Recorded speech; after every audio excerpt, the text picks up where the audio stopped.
देखिए, 2004 से लेकर 2009 तक करीब 14,000 करोड़ रुपए का हमारा निर्यात था और 2009 से 2014 तक करीब 20,000 करोड़ रुपए का इंडस्ट्री थी। लेकिन आज घटकर वो 7-7.5 हज़ार करोड़ की रह गई है। मौजूदा सरकार की गलत नीतियों के चलते जो इंडस्ट्री पर असर पड़ा है वो बहुत ही दुखदाई है और इसके चलते हज़ारों नहीं, मैं कहूँगा लाखों लोग बेरोज़गार हो चुके हैं। हमारा बड़ा विषय मेटल की महंगाई नहीं है, बड़ा विषय यह है कि पलायन क्यों कर रहे हैं। हमारा मजदूर पलायन करके नेपाल जा रहा है, बांग्लादेश जा रहा है, सऊदी अरबिया जा रहा है, अदर्स कंट्री में जा रहा है। इस पर सरकार को मंथन करना चाहिए। सरकार की जो पॉलिसी है, आज जब उसको भरपेट खाना नहीं मिलेगा, उसको मजदूरी नहीं मिलेगी, उसको वाजिब दाम नहीं मिलेंगे, उसकी कला की उसकी कीमत नहीं मिलेगी, तो मजबूरन उसे देश से पलायन करके जाना पड़ेगा। और जिस देश से कारीगर पलायन करेगा, मजदूर पलायन करेगा, मैं समझता हूँ वो देश घाटे की तरफ जाएगा, वो तरक्की की तरफ नहीं जा सकता।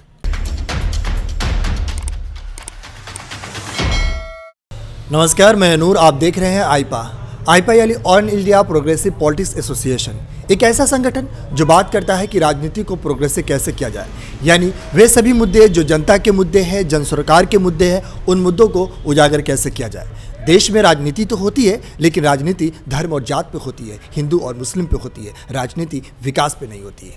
तो आज इसी कड़ी में हमारे साथ मौजूद है पूर्व सदस्य जो अखिल भारतीय हस्तक्षेप बोर्ड वस्त्रालय मंत्रालय भारत सरकार की तरफ से। आपको बता दें कि ये 2014 से 2019 तक इस पोस्ट पे रहे हैं, जो कांग्रेस की तरफ से है। ये पूरे इंडिया में 30 सीट इस चीज़ की होती है। तो सर, सबसे पहले आजम जी, आपका आईपा के मंच पर बहुत बहुत स्वागत है। धन्यवाद बहुत जी। आप बताइए, आप तो हस्तशिल्पी बोर्ड के सदस्य भी मेंबर रहे हैं, तो यहाँ के जो बिजनेस के हालात है उसके क्या है, थोड़ा सा गौर के बताइए। देखिए, 2004 से लेकर 2009 तक करीब 14,000 करोड़ रुपए का हमारा निर्यात था और 2009 से 2014 तक करीब 20,000 करोड़ रुपए का इंडस्ट्री थी। लेकिन आज घटकर वो 7-7.5 हज़ार करोड़ की रह गई है। मौजूदा सरकार की गलत नीतियों के चलते जो इंडस्ट्री पर असर पड़ा है वो बहुत ही दुखदाई है और इसके चलते हज़ारों नहीं, मैं कहूँगा लाखों लोग बेरोज़गार हो चुके हैं। आज बड़ी ज़रूरत है उन लोगों की जो लोग बेरोज़गार हो चुके हैं, उनको कहीं ना कहीं रोज़गार मुहैया कराया जाए। सरकार के बहुत लंबे लंबे वादे, बहुत लंबे लंबे दावे, कहीं ना कहीं उन लोगों को मायूसी के बादल छाए हुए हैं, जो लोग इसके चलते बेरोज़गार हुए हैं। अगर पीतल नगरी की बात करें, मुरादाबाद की बात करें, तो यहाँ पे छोटे छोटे उद्योगों को कितना बढ़ावा मिलता है और सरकार की तरफ से इसमें कितना सहयोग मिल पाता है? देखिए, जहाँ तक सरकार की ओर से सहयोग की बात थी, पहले हम लोगों के जो निर्यातक बंधु थे, जो इंटरनेशनल मार्केट को देखते थे, उनमें हम लोगों को काफ़ी बड़ा इजाफा होता था। उन्हें कहीं ना कहीं ड्रॉबैक, फोकस, इंटेंसिव के लाभ मिलते थे, वो मोदी सरकार ने बंद कर दिए हैं। दूसरा, आज पूरी दुनिया में हमारा कंपटीशन है। हमारा चाइना से कंपटीशन है, हमारा ताइवान से कंपटीशन है, हमारा जर्मनी से कंपटीशन है।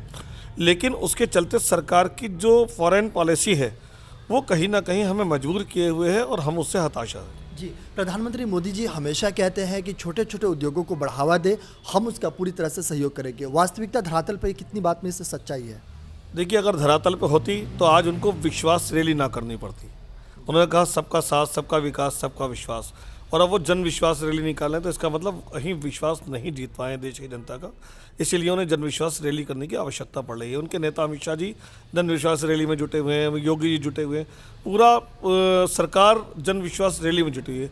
ये दर्शाता है कहीं ना कहीं आपने देश की जनता का विश्वास को नहीं जीता है, इसलिए आप जन विश्वास रैली में निकालने पर मजबूर हो चुके हैं। जी, कोरोना के बाद की बात करें तो यहाँ पे जो बिजनेस है उसकी व्यवस्था कैसे है, कितना इजाफा हुआ या फिर गिरावट आई आपके हिसाब से? देखिए, कोरोना काल में और अब में बहुत बड़ी गिरावट हमारे बिजनेस में आई है। मैं समझता हूँ 40% की गिरावट आई है। उसकी वजह यह है कि मेटल के बढ़ते दाम। जब कोरोना स्टार्ट हुआ तो मेटल का रेट 300 रुपये किलो था, आज 550 रुपये किलो है। कॉपर का रेट उस समय 500 रुपये किलो था, आज 900 रुपये किलो है। एल्युमिनियम का रेट 180 रुपये किलो है और उस ज़माने में 100 रुपये किलो था। तो कहीं ना कहीं मेटल की बढ़ती कीमतें हमारी इंडस्ट्री को ख़त्म करने पर लगी है। दूसरा, हमारा बड़ा विषय मेटल की महंगाई नहीं है, बड़ा विषय यह है कि पलायन क्यों कर रहे हैं। हमारा मजदूर पलायन करके नेपाल जा रहा है, बांग्लादेश जा रहा है, सऊदी अरबिया जा रहा है, अदर्स कंट्री में जा रहा है। इस पर सरकार को मंथन करना चाहिए। सरकार की जो पॉलिसी है, आज जब उसको भरपेट खाना नहीं मिलेगा, उसको मजदूरी नहीं मिलेगी, उसको वाजिब दाम नहीं मिलेंगे, उसकी कला की उसकी कीमत नहीं मिलेगी, तो मजबूरन उसे देश से पलायन करके जाना पड़ेगा। और जिस देश से कारीगर पलायन करेगा, मजदूर पलायन करेगा, मैं समझता हूँ वो देश घाटे की तरफ जाएगा, वो तरक्की की तरफ नहीं जा सकता। अच्छा, आप तो अखिल भारतीय के मेंबर भी रहे हैं और बहुत सारे बिजनेस में आप बारीकियों को जानते हैं, तो आपके पास कौन सी होनी चाहिए रणनीति जिसके हिसाब से इन पलायन को रोका जा सके? देखिए, 1,000 रुपये किसी के खाते में डालने से उसका भला नहीं होने वाला। कभी तो 1,000 रुपये खाते में डालने की बात करते हैं, कभी सब्सिडी देने की बात करते हैं, उसका परमानेंट सोल्यूशन उनके पास नहीं है। जो असंगठित और असहाय क्षेत्र है, अशिक्षित क्षेत्र है, उनको स्किल करने के लिए उनको नए नए प्रोग्राम चलाने पड़ेंगे, उनको स्थायी प्रोग्राम देने पड़ेंगे, उनको नेशनल टेक्निकल इंस्टीट्यूट देना पड़ेगा, उनको स्वास्थ्य के क्षेत्र में एम्स देना पड़ेगा। प्रधानमंत्री जी ने कहा था ना ऐलान करके कि हमारे मंडल पे एम्स देंगे, कहाँ है? 2 बार की सरकार में कहाँ है एम्स? उनको एम्स देना पड़ेगा, उन्हें टेक्निकल यूनिवर्सिटीज़ देनी पड़ेगी, उनको हमारे बच्चों की उच्च शिक्षा का इंतजामात करने पड़ेंगे। और मैं तो ये कहूँ कि वो बहुत सारी रिपोर्टें उन्होंने लागू की हैं। जब कांग्रेस के दौर की बहुत सारी रिपोर्टें उन्होंने लागू की तो सच्चर कमेटी क्यों लागू नहीं की? देश की उस बड़ी आबादी पर उनका फोकस क्यों नहीं है? चंद उद्योगपतियों के हाथ में सरकार है। आपने जियो को सुना है? जो पहले 600 का होता था अब 720 का हो गया है, क्योंकि उन लोगों ने अपनी मनमानी शुरू कर दी। अब ऐसे ही ये बिजनेस पॉइंट भी कुछ बड़े लोगों के हाथ में देना चाहते हैं, या अदानी के हाथ में देना चाहते हैं, अंबानी के हाथ में देना चाहते हैं, टाटा के हाथ में देना चाहते हैं कि कल हम उनको माल बेचें और वो अपनी मनमर्जी के माफिक इंटरनेशनल मार्केट को ब्लैकमेल करें। जी, अगर युवाओं से बात करें तो मुरादाबाद यानी पीतल नगरी के युवा कितने बिजनेस को लेकर के अग्रसर है और कितने उन लोगों को बढ़ावा देने की तरफ हुआ है? मैं तो उन युवाओं को धन्यवाद देना चाहता हूँ कि उन्होंने तालीम हासिल की है। और आज मुझे बड़ा अफसोस ये होता है कि बड़े पैमाने पर जिन युवाओं ने तालीम हासिल की है वो आज ऑटो रिक्शा चलाने पे मजबूर हैं, ई रिक्शा चलाने पे मजबूर हैं, ठेला लगाने पे मजबूर हैं, पकौड़ा तलने पे मजबूर हैं और घर से हटकर कहीं ना कहीं छोटी छोटी नौकरियां तलाश करने में मजबूर हैं। आज का युवा, जो एक युवा क्रांति आनी चाहिए थी, जो सपना राजीव गांधी जी ने देखा था 18 साल के नौजवान के लिए, उस सपने को अंधकार में खड़ा कर दिया है सरकार ने। आप कह रहे हैं कि युवा बेरोजगार है, सारी चीज़ें ख़राब है, लेकिन मुख्यमंत्री योगी आदित्यनाथ जी कहते भी हैं और बड़े बड़े पोस्टर भी दिखाई देते हैं कि युवाओं को रोज़गार दिया, सड़कों की व्यवस्था अच्छी है, तो ये वास्तव में धरातल पे कितनी सच्चाई इस बात को लेकर के? सड़कों की हालत अगर आप देखेंगे तो आपको खुद पता चल जाएगा। गड्ढे में सड़क है, सड़क में गड्ढा है, इसका अंदाज़ा है। और मैं तो मुबारकबाद दिया था जब योगी जी मुरादाबाद आए थे, मैंने उनसे मिलकर मुलाकात करके उन्हें मुबारकबाद दिया था कि उन्होंने एक जनपद एक उत्पाद जैसी बड़ी महत्वपूर्ण योजना दी है। नाम बहुत अच्छा है, एक जनपद एक उत्पाद, लेकिन मेरे जनपद के अंदर एक जनपद एक उत्पाद योजना के अंतर्गत जो काम हुआ है उसके मैं शायद उससे बुरा काम हो नहीं सकता। ऐसे लोगों को पकड़कर स्किल के कार्यक्रम चला दिए, जिसकी 60 साल की उम्र हो, वो क्या स्किल की ट्रेनिंग ले सकता है। जो लोग एक जनपद एक उत्पाद में लोन देने की सरकार ने बात की थी कि हम फ्री बिना किसी गारंटी के लोन देंगे, उनको ठगा गया है। उनको CGT SME के अंतर्गत लोन दिया गया है। कहीं ना कहीं 1 लाख रुपए का लोन लेने के लिए उसे 14,000 रुपये प्रोसेस में जाने पड़ते हैं। जो व्यक्ति 1 लाख का लोन लेने के लिए 20,000 रुपये उठा देगा, उसकी ज़िंदगी में क्या बचेगा। और एक जनपद एक उत्पाद के माध्यम से जो हम लोग सोचते थे कि पहला कोई ऐसा मुख्यमंत्री आया जिसने उत्पाद की बात करी है, जनपद हेडक्वार्टर की बात करी है, मैं समझता हूँ वो सब पूंजीपतियों के बाहर के हाथ चढ़ गए। उन लोगों ने यहाँ प्रोजेक्ट दिए हैं, कॉमन फैसिलिटी सेंटर दिया है, यहाँ PDBD के प्लान दिए हैं, लेकिन वो सब ऐसे लोगों को दिए हैं जिन्होंने उसको निजी प्रॉपर्टी बना लिया है। अनेकों बार हमने कहा है इसकी जांच कीजिए, अनेकों बार हमने कहा है इसके छोटे कारीगर को इसका लाभ मिलना चाहिए, यूथ का इसका लाभ मिलना चाहिए, महिलाओं को लाभ मिलना चाहिए, मेहनतकश को लाभ मिलना चाहिए, लेकिन बाबा जी तो बाबा जी। अच्छा आजम जी, आप सियासत पे अच्छे नॉलेज रखते हैं, तो हम आपसे पूछ लेते हैं कि अभी जो सभी पार्टियां अपने आप को दावा करती है कि सभी पार्टियां लोकतांत्रिक है, लेकिन हकीकत में कौन सी पार्टी लोकतांत्रिक है? अगर कोई आम जनता जानना चाहे तो फिर कैसे, कौन जाने की लोकतांत्रिक है? जब तक मैं एक शेर के हवाले कह दूँ, मैं कौन सी मिट्टी का हूँ यारो, मेरी पहचान लिख देना, मेरे कफन के कोने कोने पर हिंदुस्तान लिख देना, और यूँ ही सजाते रहना तुम प्यार की महफिलें, जहाँ मैं राम लिखूँ वहीं तुम रहमान लिख देना। अगर इस नारे को ये लोग सच्चा करते हैं तो मैं समझता हूँ हिंदुस्तान का भला हो जाएगा। आप यूपी की सियासत देख रहे हैं, अब फिर वही राम मंदिर और बाबरी मस्जिद पर आ चुका है। मुरादाबाद ही नहीं, पूरे देश के मुसलमानों को कोई एतराज़ नहीं राम मंदिर बने। भगवान राम को अल्लामा इकबाल ने इमाम हिंद कहा, और इमाम हिंद उसे कहा जाता है जो देश की क़यादत करता है। हमें कोई एतराज़ नहीं है राम मंदिर बनना, और राम मंदिर बनना चाहिए। राम मंदिर हमारे देश के 100 करोड़ लोगों की आस्था से जुड़ा मुद्दा है।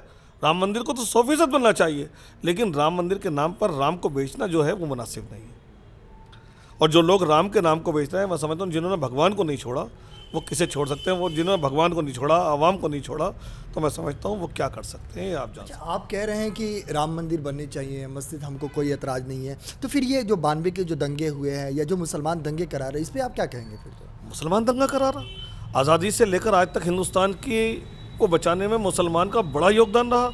हज़ारों उलमा ने मेरठ से मलियाना, मलियाना से मुरादाबाद और मुरादाबाद से लेकर इलाहाबाद तक गंगा के किनारे अपनी कुर्बानी दे दी।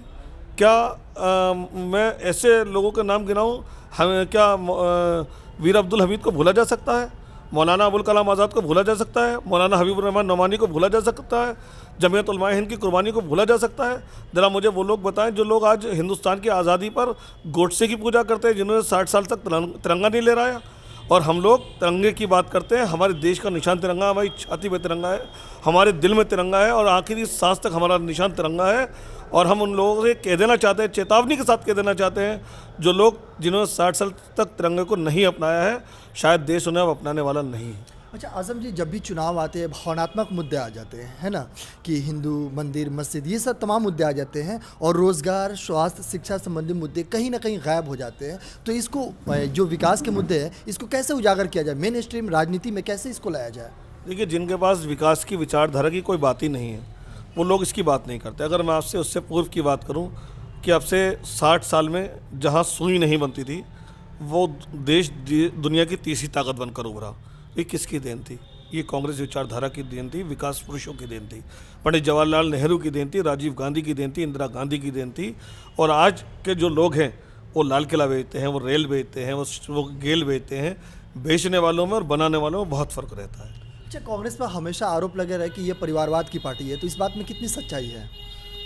अगर परिवारवाद की पार्टी होती तो सीताराम केसरी को देश के कांग्रेस पार्टी के अध्यक्ष हो सकते थे, नरसिम्हा राव देश के प्रधानमंत्री हो सकते थे, डॉक्टर मनमोहन सिंह देश के प्रधानमंत्री हो सकते थे। अगर परिवारवाद होता तो देश के प्रधानमंत्री राहुल गांधी होते, प्रियंका गांधी होती, सोनिया गांधी स्वयं देश की प्रधानमंत्री होती। लेकिन काबिलियत के साथ साथ उस शख्सियत को कांग्रेस ने मौका दिया है कि कोई नहीं सोच सकता था कि प्रधानमंत्री डॉक्टर मनमोहन सिंह होंगे और दो बार उनको प्रधानमंत्री रखा जाएगा। पीवी नरसिम्हा राव को देश का प्रधानमंत्री रखा जाएगा। ये कांग्रेस ही ऐसी पार्टी है जिसने देश के अंदर सभी वर्गों को, अगर मैं मुस्लिम समाज की बात करूँ तो उन्हें गवर्नर दिए, उन्होंने मुख्यमंत्री दिए, उन्हें देश का पहला शिक्षा मंत्री दिया, देश की पहली स्वास्थ्य मंत्री दी और देश के अंदर उस कम्युनिटी के लोगों को एक देश की बुलंदी पर खड़ा कर दिया। जो लोग, क्या आप मानते हैं कि एक दलित महिला को पार्लियामेंट का स्पीकर बनाया जा सकता था? क्या कोई जान सकता था कि देश के राष्ट्रपति के रूप में प्रतिभा पाटिल जी को देश का राष्ट्रपति बनाया सकता? हमने युवाओं की बात की राजीव गांधी के रूप में, हमने महिलाओं की बात की इंदिरा गांधी प्रतिभा पाटिल के रूप में, हमने सामाजिक और सियासी लोगों की बात करी डॉक्टर मनमोहन सिंह के रूप में, हमने देश के समीकरण को हिंदू, मुस्लिम, सिख, ईसाई के भाईचारे को मजबूत किया है, देश के मुस्लिम समाज के लोगों को और देश के हिंदू समाज के लोगों को सियासत में ऊपरी गिराव देकर। अच्छा आज़म जी, आप तो काफ़ी दिनों से पार्टी से जुड़े हैं, तो हम जानना चाहते हैं कि जो पार्टी पूरे देश में कभी सबसे बड़ी पार्टी हुआ करती थी, आज कहीं ना कहीं ये गायब सी हो गई है, एकदम कमज़ोर पड़ गई है, इसका कारण क्या है? देखिए, उरूज और जवाल एक दौर होता है।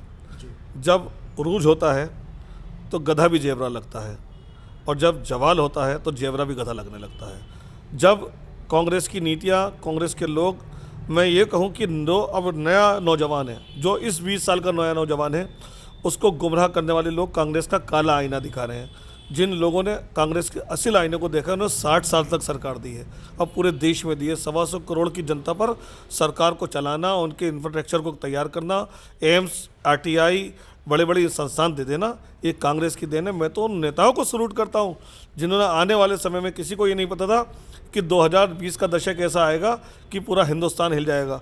अगर एम्स नहीं होता, जीबी पंत नहीं होता, सफदरगंज नहीं होता, इतने बड़े संस्थान नहीं होते, तो न जाने हिंदुस्तान की स्वास्थ्य व्यवस्थाओं का क्या आलम होता। और मैं उन लोगों को सलाम करता हूँ। पिछली सरकार में गुलाम नबी आज़ाद साहब ने प्रत्येक ब्लॉक पर एम्बुलेंस देकर ये सोच बनाई थी कि हमारे ब्लॉक का व्यक्ति अस्पताल पहुंच जाए। हमको ये नहीं पता थी कि ये एम्बुलेंस ऐसे काम आएगी। कोरोना के समय वो एम्बुलेंस पूरे हिंदुस्तान में अपना सायरन बजाएगी और एक आम आदमी तक उसकी सहायता मिलेगी। अच्छा आज़म जी, एक और फैक्टर है इस चुनाव में देखा जा रहा है, जैसे एआईएम जो पार्टी है, ओवैसी साहब की एआईएम, ऑल इंडिया मजलिस इत्तेहादुल मुस्लिमीन, ये कहते हैं कि मुसलमानों का वोट हमको आएगा और सभी अपने अपने दावा कर रहे हैं, तो हकीकत में मुसलमान का वोट किस तरफ जाएगी? ओवैसी साहब बताएं, उन्होंने मुसलमानों ने करा क्या है? पर्चा फाड़ देने से, वक्तव्य देने से, या मुसलमानों के लिए जोर से बोल जाने से वोट मिलता है क्या? उन्होंने आज तक देश के अंदर मात्र असदुद्दीन ओवैसी साहब एक ऐसी शख्सियत हैं कि जो देश के प्रधानमंत्री को, देश के गृह मंत्री को, देश के मुख्यमंत्रियों को सीधे टारगेट करते हैं, सीधा कोसते हैं। जब कोई एक आदमी उनको कोसता है तो उसके ऊपर मुकदमा लिखा जाता है। और ओवैसुद्दीन ओवैसी के ऊपर कोई मुकदमा लिखा गया क्या? कभी लिखा गया? आप मुझे बताइए। मतलब आप इनडायरेक्ट रूप से कह रहे हैं कि ओवैसी साहब बी टीम है। नहीं, मैं तो ऐसा कह, मैंने इनडायरेक्ट और डायरेक्ट की बात नहीं कर रहा। मुझे तो इतना जवाब दीजिए कि जब एक आम आदमी अगर देश के प्रधानमंत्री पे कोई टिप्पणी करता है, मुख्यमंत्री पे कोई टिप्पणी करता है, गृह मंत्री पे कोई टिप्पणी करता है, उसको सलाखों के पीछे डाल दिया जाता है। क्या कसूर है उन जेएनयू के लड़कों का जो प्रधानमंत्री की टिप्पणी में आज तक जेल के अंदर बंद है? ओवैसी साहब से उसका हिसाब क्यों नहीं लिया जाता? इतना मैं पूछना चाहता हूँ। अच्छा, स्वास्थ्य व्यवस्था की बात करें, जैसे कोरोना आई थी कुछ दिनों पहले और उस समय अस्पताल के हालत ख़राब थे, बेड्स नहीं थे, ऑक्सीजन नहीं थे। इस समय भी नए वेरिएंट ओमिक्रॉन आ रहे हैं, तो खास करके अगर मुरादाबाद की बात करें तो कितना प्रभाव पड़ेगा और इसको कैसे रोका जा सकता है आपके हिसाब से? देखिए, बीमारी को रोकना सबकी जिम्मेदारी है। मैं कुछ बातें सहमत भी हूँ कि अगर बीमारी दूरी बनाने से बच रही है तो हमको बचना चाहिए। जहाँ तक बीमारी के नाम पर जो राजनीति हुई, जो ढंढोरा पीटा गया, अगर इससे पूर्व में जो बीमारियाँ आई, पोलियो 20 साल अभियान चला, क्या उसका ढंढोरा पीटा गया? फ्लड्स आया, उसका ढंढोरा पीटा गया? लेकिन आज के टाइम में वैक्सीनेशन के नाम पर जो राजनीति हो रही है, कोरोना के नाम पर जो राजनीति, उसे बंद कर देना चाहिए। आजम जी, जैसे सभी पार्टी अपना अपना मुख्यमंत्री बता दी। भाजपा की तरफ से मुख्यमंत्री क्लियर है, समाजवादी की तरफ से क्लियर है, मायावती की तरफ से क्लियर है। अगर कांग्रेस की बात करें तो मुख्यमंत्री कौन होगा? देखिए, कांग्रेस पार्टी पहले से कभी मुख्यमंत्री नहीं बनाती, काबिलियत के नाम पर मुख्यमंत्री बन रहा है। हमने हेमवती नंदन मोहना जी को मुख्यमंत्री बनाया है, हमने ND तिवारी जी को मुख्यमंत्री बनाया है, हमने 6 ब्राह्मणों को यहाँ मुख्यमंत्री बनाया है। और एक वर्कर को मुख्यमंत्री बनाने की प्रथा जो कांग्रेस में है, उसी को पार्टी फेस करेगी। प्रियंका गांधी के नेतृत्व में चुनाव हो रहा है और मैं समझता हूँ ये जो चुनाव हो रहा है, ये एक मिसाल और एक बेमिसाल चुनाव है और मैं निश्चित तौर से समझता हूँ बिना कांग्रेस सरकार नहीं बनेगी। अच्छा, आप कह रहे हैं कि जो फेस होता है प्रियंका गांधी जी के लड़ रहे हैं, फिर आगे चल के अगर कांग्रेस सरकार में आती है तो ऐसा ना हो फिर फेस बदल जाए, तो इससे जनता कहीं ना कहीं विश्वासघात होगी ना जनता को। हमने 2000 से सोनिया गांधी जी को फेस बनाया और हमने पार्लियामेंट में 2 बार चुनाव सरकार बनाई। राहुल गांधी जी के फेस पर हम लोग चुनाव लड़ाए हैं, हम प्रियंका गांधी जी के फेस पर लड़ाए। कांग्रेस के अंदर फेस की कमी नहीं है, कांग्रेस खुद एक फेस है। अच्छा, अंत में मेरा एक सवाल है आईपा की तरफ से, जिसके तहत हम आपसे बात कर रहे हैं। ये बेसिकली आप जैसे राजनेता हो गए या फिर वकील हो गए, डॉक्टर हो गए, इन लोगों से जाकर उनके विचार जानते हैं और आम जनता तक पहुँचाते हैं, तो इस आईपा के मुहिम के लिए आप क्या कहेंगे? देखिए, आईपा ने जो मुहिम चलाई है, मैं पहले तो उनको मुबारकबाद देना चाहता हूँ, उनकी टीम को मुबारकबाद देना चाहता हूँ। और मैं समझता हूँ जो लोग किसी न किसी लक्ष्य की तलाश में रहते हैं, उनके लिए लक्ष्य पूरा होता है। मेरे गुरुजी कहते थे कि जिन लोगों के पास लक्ष्य होता है उनके लिए हिमालय छोटा होता है। तो मैं ईश्वर से प्रार्थना करूँगा कि आप अपने लक्ष्य में रख रहिए, हिमालय आपके लिए छोटा है। बहुत बहुत शुक्रिया अपने विचार साझा करने के लिए। धन्यवाद। तो यह है आजम अंसारी जी, जिन्होंने ख़ास करके जो मुरादाबाद नगर है, यहाँ पे जो छोटे छोटे उद्योग हैं, इन उद्योगों पे बारीकी से नज़र करें। बाकी ये राजनीति तो चलती रहती है, आरोप प्रत्यारोप का दौर हमेशा से पार्टी करती रहती है, सभी पार्टी अपने आप को कहती है। और वाकई में ये देश जो है लोकतांत्रिक देश है, सभी पार्टी को अपना अपना हक बात कहने का अधिकार है। बाकी ऐसे तमाम अपडेट्स के लिए आप बने रहिए और देखते रहिए आईपा। नमस्कार।